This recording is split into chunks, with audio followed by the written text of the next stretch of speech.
From the chat section, we're able to see all the conversations between our chatbots and our users in real time. Let's have a look at it.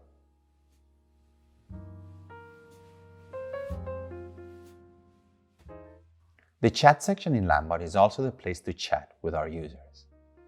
In this video, we will first have a look at the chat section to then learn its features and how to use it. So, to access the chat section in Landbot, click on the chat icon in the left sidebar. Now, here we will find three sections. Well, four if we have a chat selected. Starting from the left, we'll find the inbox section. Here we will find all the conversations that are assigned to you, unassigned and all, showing all conversations regarding the status. In channels, we will find all our different WhatsApp, web, or Facebook bots that have chats. We can search here for specific chatbots we might be looking for. And in agents, those that have a green dot mean that they are available and online. If we have many agents, we can also search by their name. If we click on one of them, we will see all the conversations assigned to them. So that's the inbox section. Right besides it, we find the filter by section.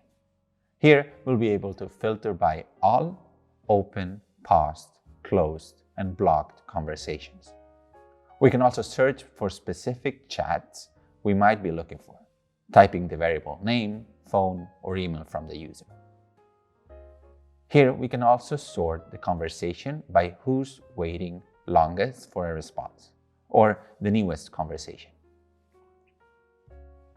Now, the most fun and interesting section, the actual conversation.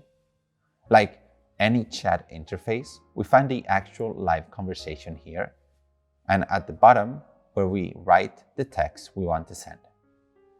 Starting from the top, we are able to assign conversations to agents, also close and pause the chat. Down here is where we will type the message and press send. Done, except nothing happened. That's because we are not allowed to freely text after 24 hours from the last user's message. In this case, in order to chat in WhatsApp with this user, we would need to send an approved message template, thus starting a business-initiated conversation. If we search for a more recent WhatsApp conversation, we can see that we are actually able to send any message of our liking. But that's not all. We can also launch a chatbot into the conversation for the user to interact with, send files, record voice message, and use emojis.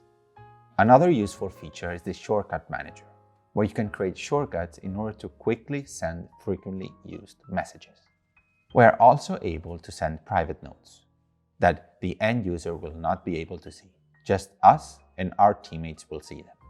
Finally, on the right side, we will see the information about the user, such as name, country, device, browser used, date, among other information.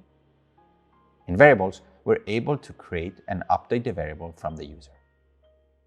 So, to recap, we had a first look at the chat section and how to use its more powerful features. And that's the interface and the chat section in Landbot.